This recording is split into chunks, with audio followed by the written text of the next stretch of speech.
Whenever you're doing your website, building a new website, you've got limited resource, limited budget. And so, you've got to choose what to spend that available budget on. And the more content you create, the more sections within your website, the thinner that budget's going to be spread. So it makes sense to prioritize and to choose wisely where you invest.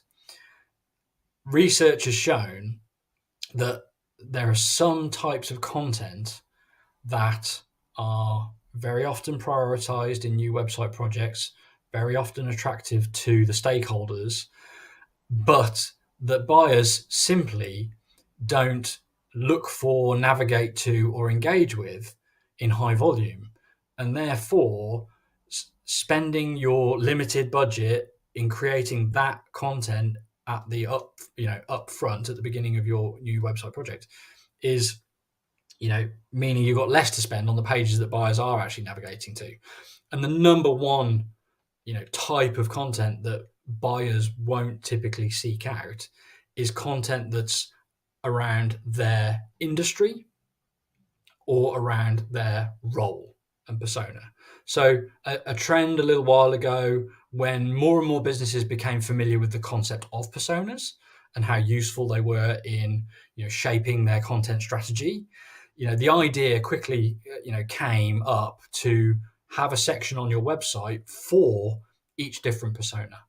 So put a page that's aimed at the IT manager, the procurement manager, the finance manager, and so on, in the hopes that people would see that, visit that page, read all about why this solution is perfect for that type of buyer. But visitors are not on websites to learn about themselves. They're not on websites to read information about their role or even their industry. They know that. They come with that knowledge. They're looking for information about you, your solution, your product, your offering. So spending your limited website budget on creating sections and pages on sectors, verticals, industries, customer types or roles often isn't as effective as we would hope.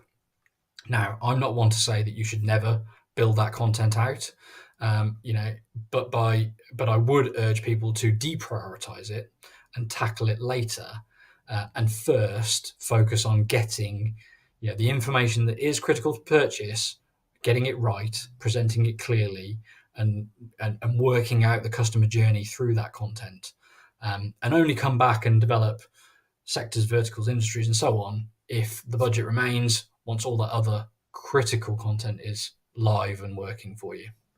I often praise Nielsen Norman Group for the research they've done on UX, and on this point in particular, they have a great piece of information about the ineffectiveness of the sector-based or vertical-based content on websites.